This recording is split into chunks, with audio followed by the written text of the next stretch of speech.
എടാ വണ്ടി അവിടെ നിർത്തിയ സീനാവോ? നീ അത് വിടാ, അതൊന്നും ഒരു പ്രശ്നമില്ല.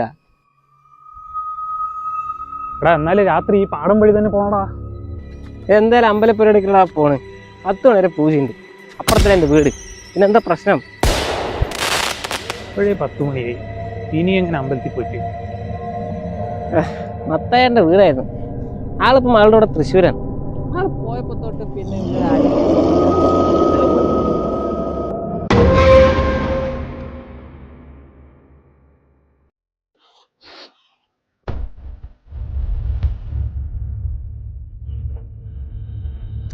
എടാ അന്ന് മണം വരുന്നില്ലേ?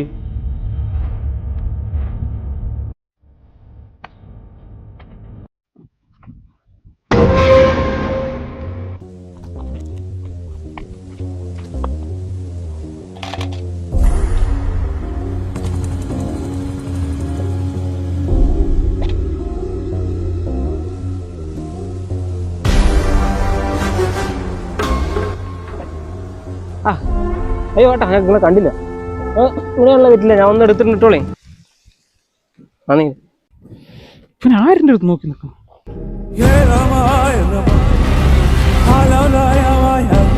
ആരത്? ഇങ്ങോട്ട് വാ, നീ സമയമില്ല, വാ. നമ്മുടെ ഫ്രണ്ടാണേ, വീട്ടിൽ കുറച്ച് വരിക. നല്ല അമ്പലത്തിൽ നിന്ന് കേട്ടെ. നിങ്ങൾ തന്നെയല്ലേ അമ്പലത്തേക്ക്?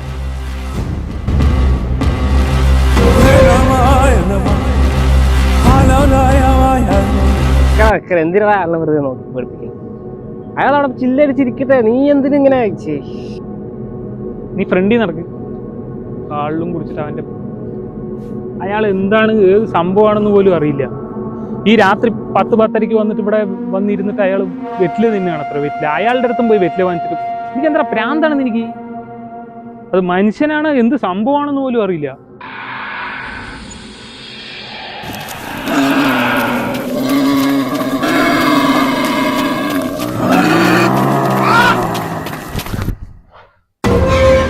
ദാസാ, ദാസാ, ദാസാ. എന്താടാ? ഞാൻ ഒന്ന് മൂത്രം വയ്ക്കാൻ പോയതാടാ.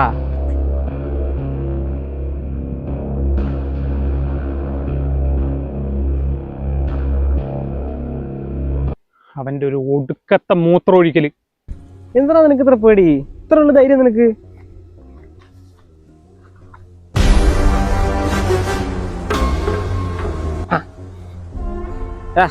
മൂപ്പര് അവിടെ നിൽക്കുന്നുണ്ട്. ഞാൻ മൂപ്പരടുത്ത് പോയി ചോദിക്കാം. മൂപ്പര് പ്രേതാണ്, എന്താണ് മറ്റേ വേറെ എന്തെങ്കിലും എന്നെന്ത് വിചാരിക്കുമെന്തോ.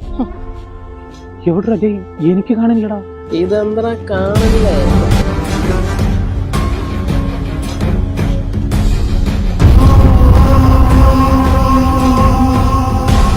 എവിടെ കാണാൻ? ദാസ, ദാസ,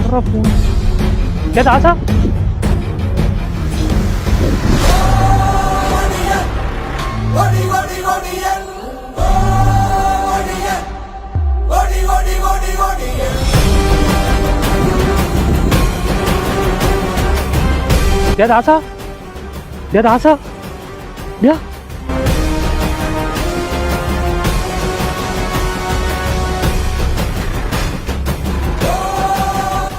വരുമ്പോഴാ പറയണൊക്കെ ഇപ്പൊ എവിടെ പോയി? എന്താ കാണിക്കുന്നത്?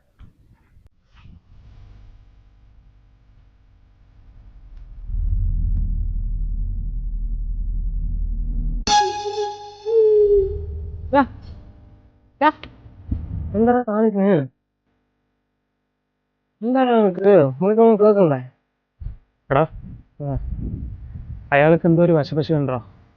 അയാൾ നമ്മൾ ഉദ്ദേശിച്ച ആളല്ല. നമുക്ക് വേഗം ഇവിടുന്ന് പോവാ. ഞാനാ റോഷി, നീയാ റോഷി, ഇങ്ങനെ ഒരു കഥ ഉണ്ടാക്കാൻ.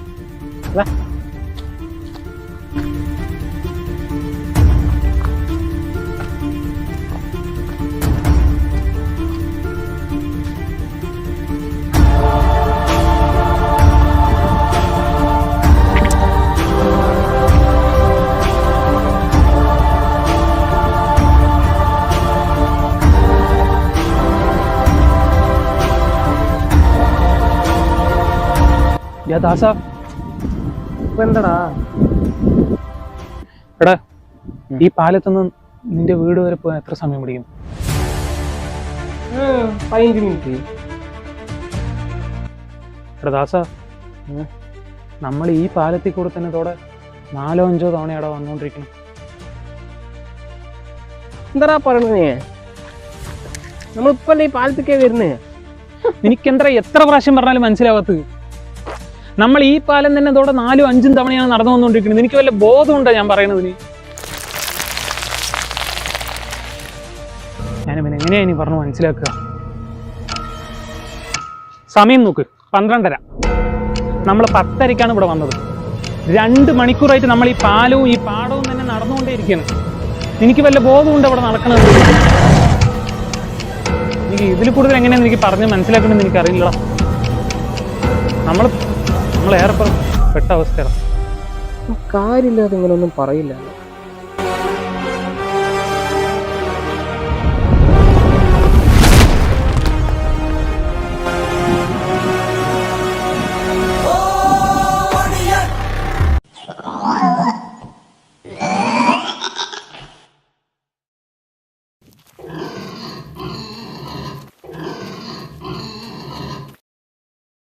ശരി, നീ അതൊക്കെ വിട്. എന്തായാലും വീട് അടുത്ത് തന്നെയല്ലേ, നമുക്ക് അവിടെ പോയിട്ട് തീരുമാനിക്കാം.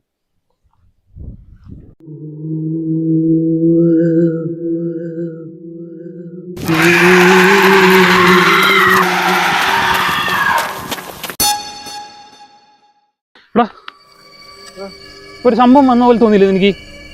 വീട്ടിൽ പോയി സംസാരിക്കാൻ പറഞ്ഞില്ല.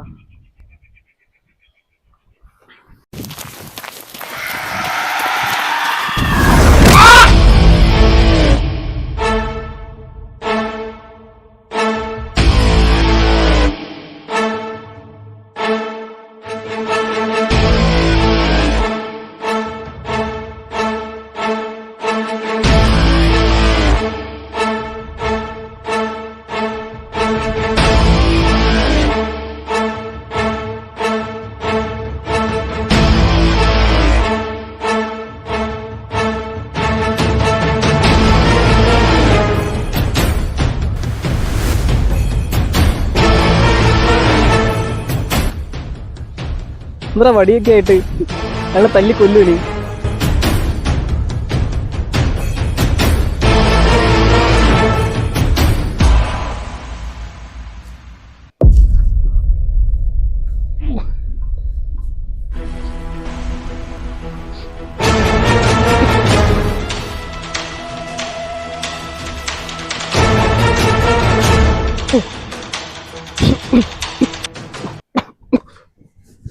എടാ, നീ പറഞ്ഞ പണമില്ലേ?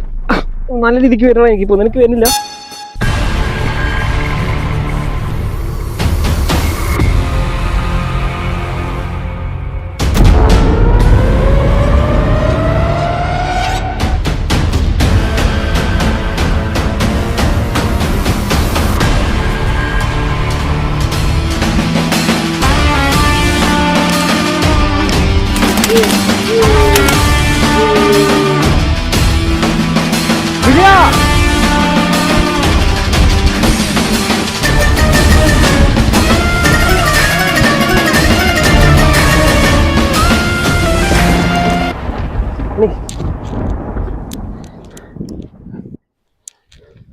അയാൾ നമ്മൾ എവിടെയും രക്ഷപ്പെടാൻ പറ്റില്ലടാ. നമ്മൾ അയാൾ ഈ ചുഴലിൽപ്പെടുത്തി. എനിക്ക് നമുക്ക് മത്തായിച്ചേട്ടനോട് പോയിരിക്കാം.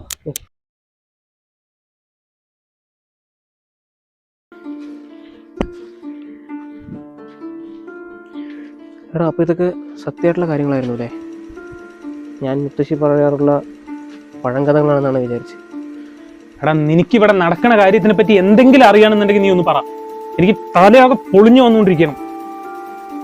എടാ, ഞാനിപ്പോൾ പറയാൻ പോകുന്ന കാര്യങ്ങളും ഇവിടെ നടക്കുന്ന കാര്യങ്ങളും തമ്മിൽ ഒരു കണക്ഷൻ ഉണ്ടോ എന്ന് എനിക്കറിയില്ല. പക്ഷേ മുത്തശ്ശി പറയാറുള്ള ഒരു കഥയുണ്ട്. പക്ഷെ അതിനേക്കാളൊക്കെ മുൻപ് എനിക്ക് ഈ നാടിൻ്റെ ചരിത്രം അറിയണം. 3 വർഷത്തിനൊരിക്കൽ മാത്രം നടക്കണ ഈ ഉത്സവത്തെക്കുറിച്ച് അറിയണം. അതിനേക്കാൾ ഉപരി ഈ നാടിൻ്റെ ഒടിയനെ പറ്റി അറിയണം. ഒടിയനാ? എടാ, എനിക്കറിയണ കഥകൾക്കും ഇവിടെ ഇപ്പൊ സംഭവിച്ചുകൊണ്ടിരിക്കുന്നത് എന്തൊക്കെയോ ഒരു കണക്ഷൻ ഉള്ള പോലെ ഒരു ഫീൽ. എടാ, നിനക്ക് എന്താണ് അറിയാന്നുള്ളത് നീ ആദ്യം എൻ്റെ അടുത്ത് പറ. പണ്ട് ഇവിടെ അമ്പലം കഴിഞ്ഞാൽ പിന്നെ കാടാണ്. കാട്ടുകൂടെയാണ് കൃഷി സ്ഥലത്തേക്ക് വരാൻ പറ്റും. സാധാരണ ദിവസങ്ങളിലൊന്നും പ്രശ്നം ഉണ്ടാവില്ല. പക്ഷേ 3 വർഷത്തിനൊരിക്കൽ വരുന്ന ദേവിയുടെ പൂജ 3 ദിവസം നീണ്ടു നിൽക്കും. ആ 3 ദിവസവും കാവിൽ വിളക്ക് വെക്കാത്ത പൂജകളാണ് ഉണ്ടാകുന്നത്. ആ 3 ദിവസമാണ് മുടിയൻ വേട്ടയ്ക്ക് ഇറങ്ങുന്നത്. കാരണം പൂജയുടെ 3-ാം നാൾ കാലത്ത് 5 മണിക്ക് കാവിൽ വിളക്ക് വെച്ചതിന് ശേഷം ദേവിക്ക് ശക്തി തിരിച്ചു കിട്ടി അസുരന്മാരെ നിഗ്രഹിക്കാൻ പോകുന്നു എന്നാണ് സങ്കല്പം. പക്ഷെ എൻ്റെ പേടി എന്താന്ന് വെച്ചാൽ മുടിയൻ വേട്ടയ്ക്കിറങ്ങുന്ന ഒരു രീതിയുണ്ട്. ആദ്യം വരെ ആകർഷിക്കും, പിന്നെ ഇരയെ വശീകരിക്കും, പിന്നെ ഇരകൾക്ക് ചുറ്റും മുടിയൻ്റെതായിട്ടുള്ള മാന്ത്രിക വലയം സൃഷ്ടിക്കും. ആ വലയം കഴിഞ്ഞ് ആർക്കും പുറത്തു പോകാൻ പറ്റും. ഈ പാലത്തിൽ കൂടെ തന്നെ ഇതോടെ 4-5 തവണയാണ് വന്നുകൊണ്ടിരിക്കുന്നത്. മുടിയന് തടസ്സാവുന്ന രീതിയിൽ ഇരയുടെ കൂടെ എന്തെങ്കിലും ഉണ്ടെങ്കിൽ ആദ്യം അവരെ തമ്മിൽ വേർതിരിക്കും. വിജയ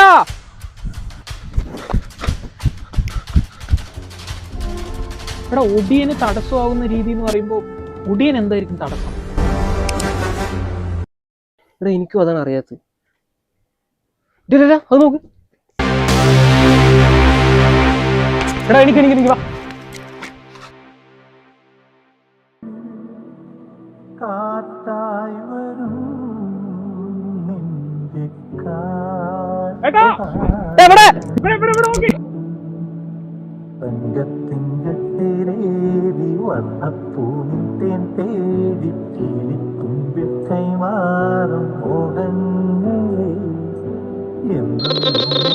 സ്വിച്ച് ഓഫ് ആയ ഫോണ് ഫുൾ ചാർജ് ഉണ്ടായിരുന്നാണല്ലോ.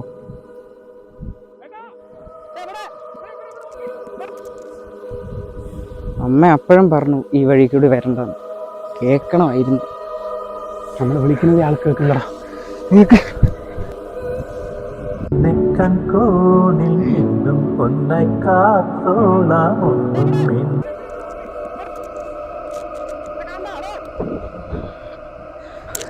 അയാൾക്ക് നമ്മൾ വിളിക്കുന്നതേ അറിയില്ലടാ.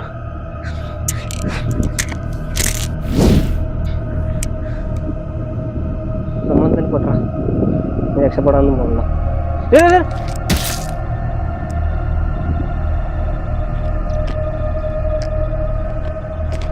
എടാ, അത് നീ ഇപ്പൊ ഇവിടെ എറിഞ്ഞ വടിയല്ലേ? ചാവാണ് ചാവട്ടെ മതി.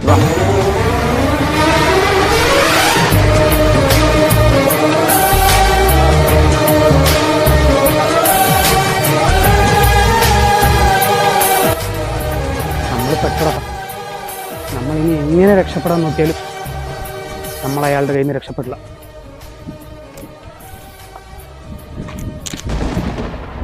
എടാ, നിന്റെ കഥ പ്രകാരമാണെങ്കിൽ 5 മണിക്ക് വിളക്ക് വെച്ചാൽ നമ്മൾ രക്ഷപ്പെടുമല്ലോ. 5 മണിയാവേ ഇനി ആ ഒരു 10 മിനിറ്റേ ഉള്ളൂ. 10 മിനിറ്റ് നമ്മൾ എങ്ങനെയെങ്കിലും എവിടെയെങ്കിലും ഒന്ന് സർവൈവ് ചെയ്താൽ നമ്മൾ രക്ഷപ്പെടും. എടാ, അങ്ങനെ രക്ഷപ്പെടുത്താനാണെന്നുണ്ടെങ്കിൽ ഈ കണ്ട കളിയെ കൂടിയും കളിക്കുമോ? എനിക്കതല്ലടാ, ഈ ചെറിയ പ്രായത്തിൽ തന്നെ മരിക്കണമെന്ന് പറയുമ്പോഴാണ്. വടി തിരിച്ചു വന്നില്ലടാ. വടി എറിഞ്ഞ് തിരിച്ചു വന്നിട്ടില്ലടാ. വടി എറിഞ്ഞ് തിരിഞ്ഞു വന്നില്ല. നീ വാ, നമുക്കിത് രക്ഷപ്പെടാനുള്ള ചാൻസ് ഉണ്ടോ? നീ വാ.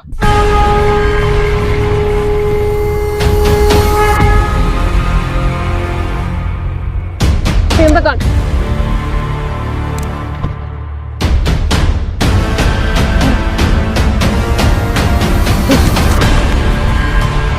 ഒടിയൻ എന്തായിരിക്കും ഇവിടെ തടസ്സം?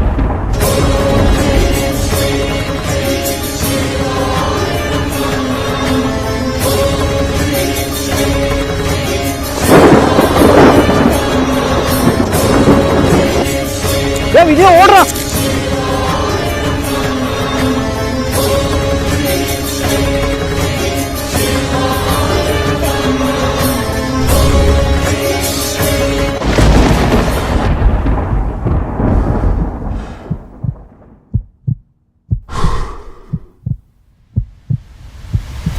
എന്ത് ഉറക്കോടത്?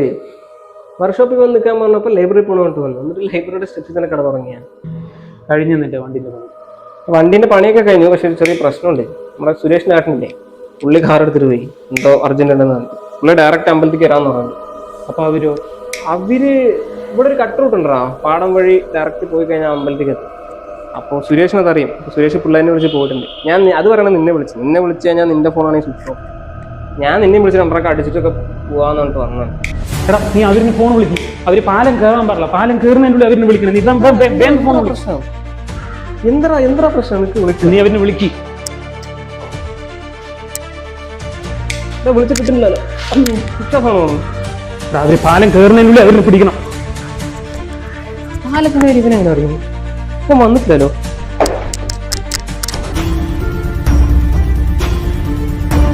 കുടിയൻ എന്തായിരിക്കും തടസ്സം?